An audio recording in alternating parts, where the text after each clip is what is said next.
கனமழை வெள்ள பாதிப்பை தொடர்ந்து கடலூரில் குடிநீர் மூலம் நோய் பரவுவதை தடுக்க அம்மாவட்ட சுகாதாரத்துறை சார்பாக பல்வேறு நடவடிக்கைகள் மேற்கொள்ளப்பட்டு வருகின்றன.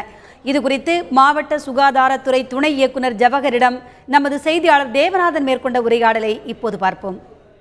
கடலூர் மாவட்டத்தில் கடந்த ஒரு மாத காலத்திற்கு மேலாக பெய்த இந்த மழை தற்போது ஓய்ந்திருந்தாலும் அங்கங்கே தண்ணிகள் தேங்கி இருக்கிறதும், மேலும் தற்போது அந்த மக்கள் குடிநீரை எப்படி பயன்படுத்த வேண்டும், அதாவது குடிநீரில் தான் பல வகையான நோய்கள் பரவுது, அந்த குடிநீரை எப்படி பயன்படுத்தணும் அப்படின்றது குறித்து பல்வேறு அறிவுரைகள் கடலூர் மாவட்டம் முழுவதும் சுகாதார பணிகள் மூலம் மேற்கொள்ளப்பட்டு வருது. இப்போது இங்கே கடலூர் மாவட்ட சுகாதார பணிகள் துணை இயக்குநர் திரு ஜவஹர் நம்மள்ட்ட இருக்காங்க. அவங்க இது மக்களுக்கான எந்த மாதிரியான விழிப்புணர்வு ஏற்படுத்துகிறாங்க அப்படின்றத பற்றி இப்போ நம்ம அவங்கள்ட்ட கேட்கலாம்.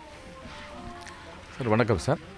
நம்ம தமிழக அரசின் உத்தரவுக்கு இணங்க நம்ம மானிட்டரிங் ஆஃபீஸர் நம்ம மாவட்ட நிர்வாகம் சார்பாக சுகாதாரத்துறையுடன் இணைந்து சார் என்னென்ன நடவடிக்கைகள் எடுக்கணும்னு சொல்கிற மாதிரி ஒரு ஆக்ஷன் பிளான் போட்டு சார் இது வரைக்கும் சொல்கிற மாதிரி கடந்த ஒரு மாதமாக தீபாவளி மறுநாள்லேருந்து இதுக்கான மருத்துவ குழு அமைக்கப்பட்டு சார் அந்த ஒவ்வொரு மருத்துவ குழுவும் மருத்துவர்கள், செவிலியர்கள், கிராம சுகாதார செவிலியர்கள், அது மட்டும் இல்லாமல் சுகாதார ஆய்வாளர் இவங்களை நியமிச்சு சார் இதே மாதிரி மொபைல் டீம், ஸ்டாட்டிக் டீம் இதை மாதிரி அனுப்பிச்சிருக்கோம் சார்.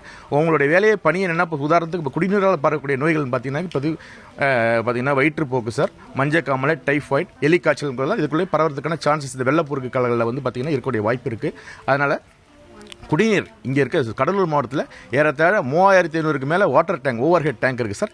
அதற்கு அதை சுத்தப்படுத்தி சார் இப்போ வாட்டர் குளோரினேஷனை இப்போ நம்ம டைட்டன் பண்ணியிருக்கோம். சூப்பர் குளோரினேஷன்ங்கிற இதில் நம்ம அனைத்து வாட்டர் டேங்க் ஆப்ரேட்டர்ஸுக்கும் பிளாக் லெவலில், வட்டார லெவலில் பயிற்சி கொடுத்துருக்கோம். அதனால் தண்ணீரால் கூட பழகக்கூடிய நோய்களை தடுக்கும் வகையில் மாவட்ட நிர்வாகம் முடுக்கிவிட்டதன் பேரில் அமைச்சர்கள், இரு அமைச்சர்களும் இங்கே ஆய்வு பண்ணிக்கிட்டு இருக்காங்க. அவர்கள் மட்டும் சொல்கிற மாதிரி இது சம்மந்தமாக நம்ம விலைக்கு அவங்களும் சொல்கிற மாதிரி ஒவ்வொரு அதிகாரிகளுக்கும் அறிவுறுத்திருக்காங்க. அதனால் பெரும்பாலான தண்ணீரால் பரவக்கூடிய நோய் நம்ம மாவட்டத்தில் கட்டுக்குள் இருக்குது சார்.